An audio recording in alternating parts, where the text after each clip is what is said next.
Good morning, everyone. I would like to start this DiverField webinar. My name is Emil Dijkstra. I'm a product manager at Essen Instruments. And I'd like to welcome you to this webinar. This is the first webinar in a series of 2, and we will record this webinar and it will be available after the second webinar on our YouTube channel. So I'm happy to announce the release of the second version of DiverField, and we have made quite some improvements that I will show you during this presentation. And that's it for so far. There's one more thing. Everybody is muted, and if you want to ask a question, then there's a little chat box in the GoToMeeting window where you can enter your question, and I'll keep an eye on that and try to answer the questions right away or at the end of this presentation. So for the overview of today's presentation, I'll first go over DiverOffice and DiverField a little bit, then how to install DiverOffice and DiverField. I will do a basic walkthrough of DiverField, all the different options, and also how it works together with DiverOffice. I'll show you a suggested workflow if you have more than a few monitoring points, so for bigger networks or multiple monitoring wells that you want to visit. And I'll end with some remarks, and at the end there's room for questions and hopefully also some answers. So DiverOffice is an application where you can do everything related to the divers. So you can start, stop, read, program the diver data loggers. You can calibrate CTD divers. You can do barometric compensation. You can export monitoring data to a CSV file format or to a MON file format to exchange with other DiverOffice users. You can choose what units you want to use. There's a few metric units and also some imperial or US units. DiverOffice is available in 7 languages: Dutch, English, French, German, Polish, Portuguese, and Spanish. So this is an elaborate application. As the name suggests, it's used in the office.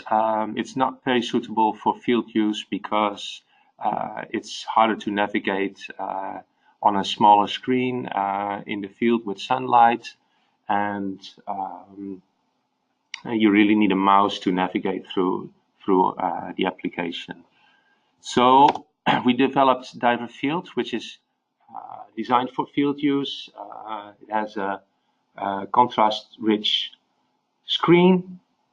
The buttons are bigger. You can use a touch tablet and navigate with your fingers through the entire application. So it's really designed for field use.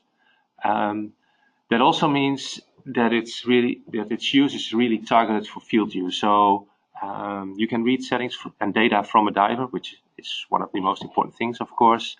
You can record manual measurements in an easy way.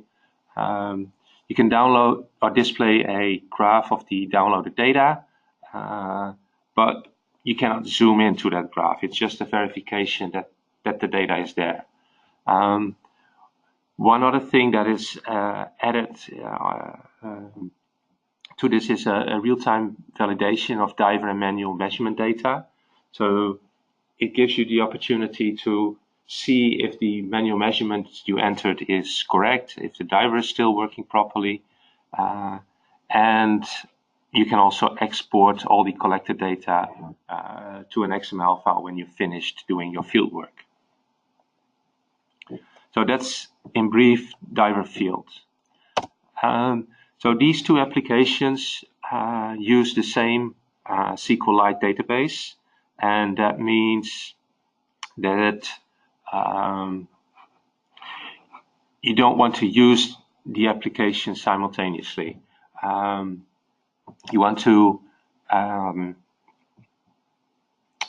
start with DiverOffice, import all your data or enter all your data, and then close DiverOffice, and then move to DiverField and do your field work, and then go back in the office to DiverOffice. So one of the reasons for that is that DiverField uses settings you set in DiverOffice. So for example, if you want to use inches instead of centimeters for your length unit, you set that in DiverOffice, and DiverField then takes those units. But you cannot change those units in DiverField itself.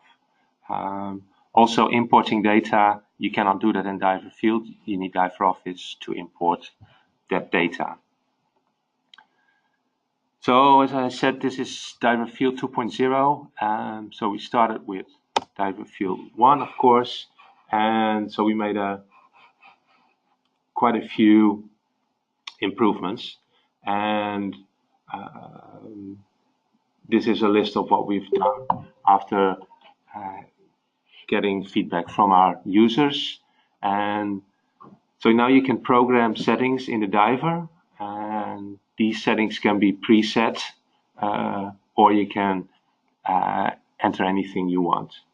You also have the option to restart the Diver. This can also be a preset action that you want to do for all divers that you visit. And this is mostly done for two reasons. One is to keep the clock of the Diver in sync with the computer clock, and the other reason is that you will limit the amount of data that you have to download every time you visit the field, so then the data download goes faster. And next is that we added real-time validation of the Diver and project time, so you can set a limit of how much difference in time you allow between a Diver and the project time, and you will get a warning if that difference in time is exceeded. Next to that, you can also validate the Diver pressure against the barometric pressure. So if you have the barometric pressure, for example, you can get that from the smart interface cable. It will read that pressure automatically from the smart interface cable. Then you can check that against the pressure of the Diver, and you will get a warning if the difference is more than what you specified it should be. One important thing is that you can now also enter field notes. So if you visit the location, you can make a small report and enter that in DiverField, and that data will be stored in the database, and you will be able to export that after you've completed your field work. One other request that we got was, okay, I don't want to really go back to DiverOffice to do anything. I want to also export the MON files when I've downloaded the data from a Diver. And so that's something you set up in DiverOffice, and then DiverField will export the data once it's downloaded from a Diver to a MON file. And finally, you can search through the monitoring points in DiverField. So that's a handy thing for if you have lots of monitoring points and you need to find this specific one. So to accommodate the changes in DiverField, we also had to make some changes to DiverOffice, and these are the most important ones. You can export monitoring point data to a CSV file. You can also export manual measurements to a CSV file. You can import and export DiverField settings And you can sort now the monitoring points in the tree view and also rename a project. And I will explain later in the suggested workflow how this is going to work in practice. So to download and install the latest version, you go to our website www.vanessen.com/download DiverOffice. Then you download the package, and it contains both DiverOffice and DiverField. Once you've completed the installation, you run DiverOffice first, and then one or two things might happen. The database will be created if you have not installed DiverOffice before on that computer, or the database will be upgraded. And depending on the previous version, that will take some time, or it's just a matter of seconds before the update is completed. So now I will go through a walkthrough of DiverField. So I assume that you have created in DiverOffice two monitoring points, and I've called them well A and well B. And so you can see them here as these dark blue tiles. So this is the overview of all the monitoring points that you have in your project, and in this case that's project A, and if you have multiple projects you can open them from here as well. Then you have here a drop-down menu where you can filter on different types of monitoring points. So you can filter, for example, the monitoring points that you haven't visited yet, or you can type in the search bar a specific monitoring name that you want to list. So once you're in the field and you have a diver connected to your computer, you click on the connect button, and what will happen is that the data from the connected diver will be automatically downloaded. So that's here, and during that time you have time to enter a manual measurement here, and also other settings from the diver will be read. So for example, serial number, the number of samples the diver has taken, the project time of your computer, the diver time, and the difference between those two. And since I haven't filled out a manual measurement yet, there's no way that the computer can calculate the difference between the diver and the manual measurement. On the top here you have the instructions, and now this is only one line of instructions, but if there's more you can click on the downward arrow and it will expand and show you all of the instructions that are there for this specific monitoring point. Then here is a action that has to be performed, and this action will be done automatically, which I will show you later. So you have here the option to restart the diver, do nothing, install a new diver, etc. And so once the download here is completed, or you cancel the download, and you fill out a manual measurement, then the difference between the diver measurement and the manual measurement is calculated.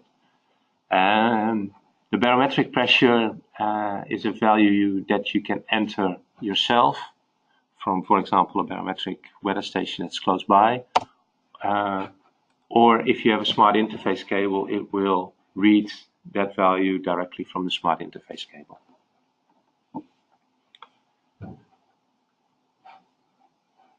So how do you get all these limits? So in the previous screen, here's a limit that's 4 inch, and here's a limit that's 2 minutes. Here is an action, restart diver, and you set those things in DiverOffice. So as you see, this is DiverOffice. We have the project tree on the left hand side, and we have added a new node to each monitoring well, which is called DiverField, and it will show you this view here, where you have all the different settings that you have in DiverField. So first there is the maximum allowed difference between the diver and the manual measurements, which is set at 4 inch. The maximum difference between the diver time and the project time, which is set at 2 minutes here. Here's instructions which you can just type. We have a sequence number, so that's indicating the order in which you want to visit the monitoring points. Then here is the action that you want to set for a specific monitoring point. So in this case, it's restart diver. And then you can set, if you want to program the diver, what settings should be. So that's, in this case, a fixed length sample interval, and the sample interval is 1 hour.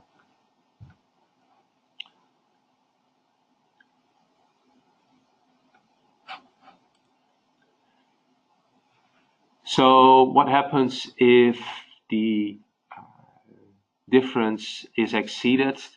Then instead of a green check mark as shown here, you will get a red exclamation mark showing that the difference between the diver and the manual measurement exceeded the limit that you've set.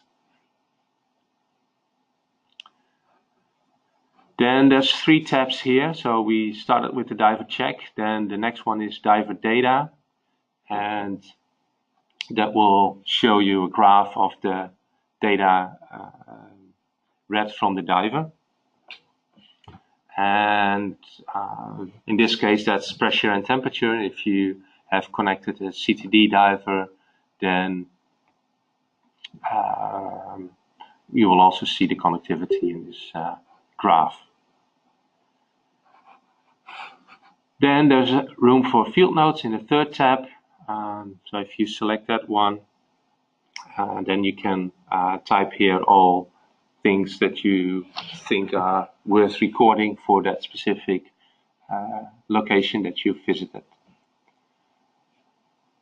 So when you're done with entering the information, you click on the save and restart button, because here's the action set that you have to restart the diver. So you click start or save and restart. All the information will be saved, and the diver will be started, and also the clock of the diver will be synchronized with your project time. So you will get a message that that's done, and then you click OK, and you come back to the initial screen of DiverField, with the difference now that you see that the well that you visited has become light blue and has a green check mark, and the remaining well that you still have to visit is the well A, and that's still a dark blue tile. If something was not right with this well, if you forgot to enter a manual measurement, or it exceeded the limits for 1 or 2 things, then instead of a green check mark, you will get, of course, the red exclamation mark. So that's the walkthrough of DiverField. I didn't see any questions about DiverField, but I have a question. What's the smart interface cable for? The smart interface cable is the cable that you connect to your computer, and then to a DXT cable or a diver data cable and on the other end of that cable is of course a diver, so you can read the diver data and settings from the top of a well using the smart interface cable.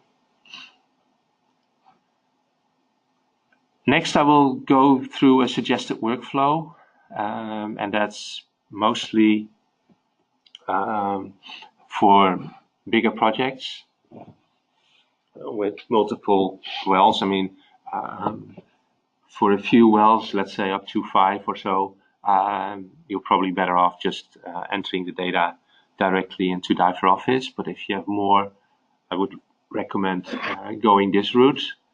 And what I will show is how to create an import template, a CSV file from DiverOffice. You will then open that template file in Excel.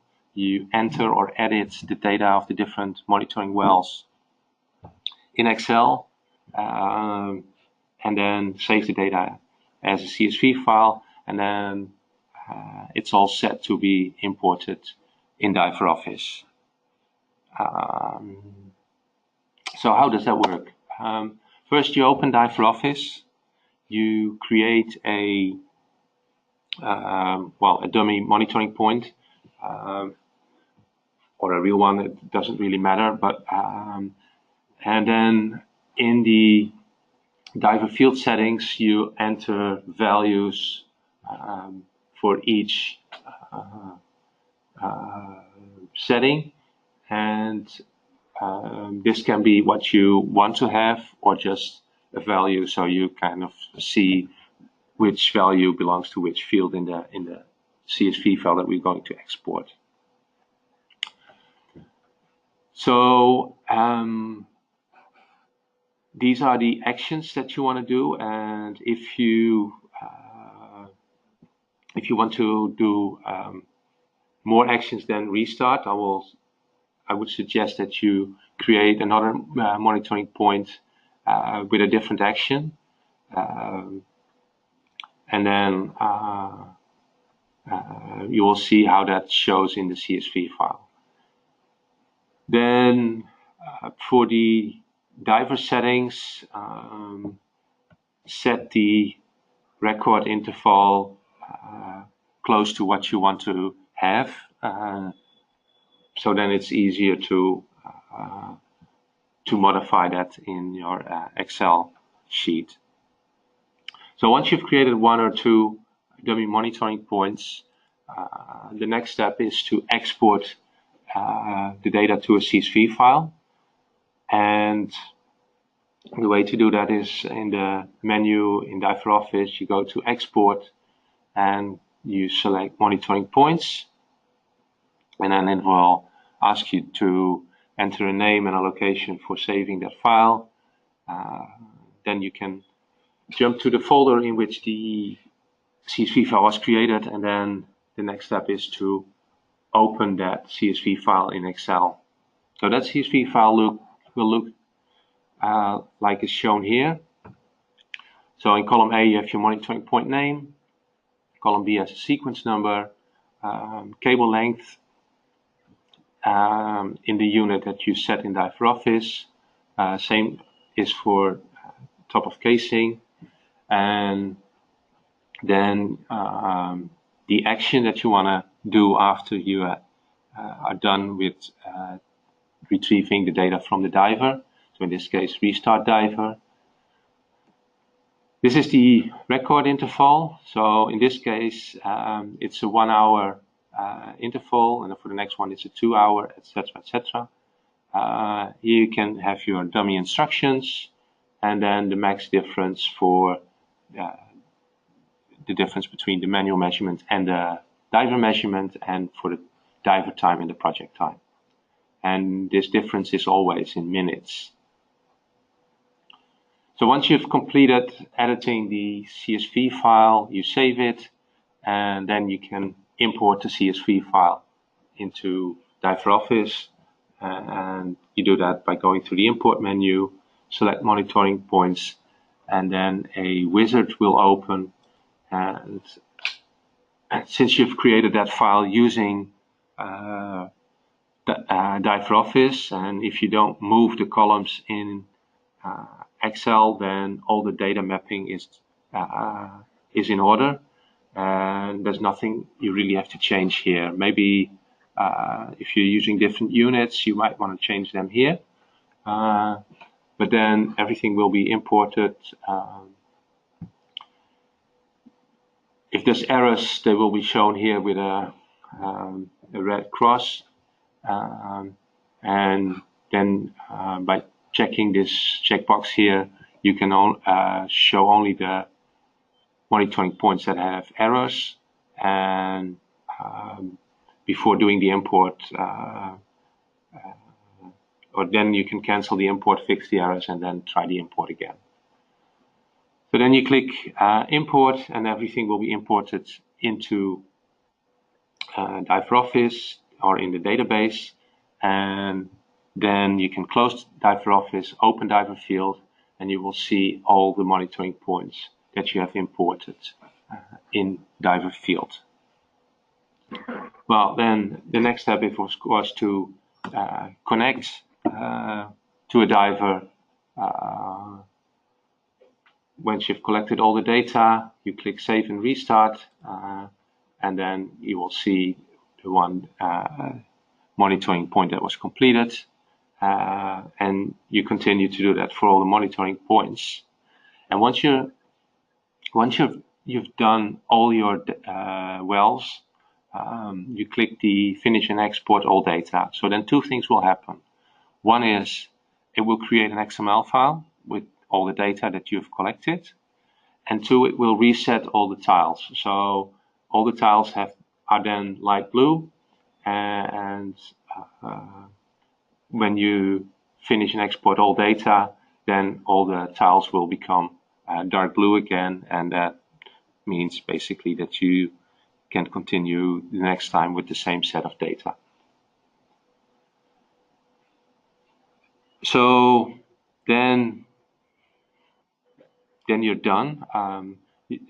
You can go home or to the office, open DiverOffice, and review and export all time series from the diver, and that's it. And that brings me to the end of the presentation almost. I have a few remarks. As I said before, DiverOffice and DiverField use the same database, so I would highly recommend to run only one application at a time, just to avoid confusion with which data is now real and which is not. And DiverField will use settings as set in DiverOffice. So that is language, export, MON file, units, and also the project time. So DiverField is available in Dutch and in English, and it will switch to Dutch when you set DiverOffice in Dutch, of course, and for any other language in DiverOffice, you will be switched to English in DiverField. If you want to export MON files in DiverField, you have to go to DiverOffice in the project settings and select the option to export MON files, and also check the checkbox Export on Download, and that will then export MON files from DiverField. The units you use in DiverOffice will be taken by DiverField, and also the project time that you can set in DiverOffice will be used in DiverField.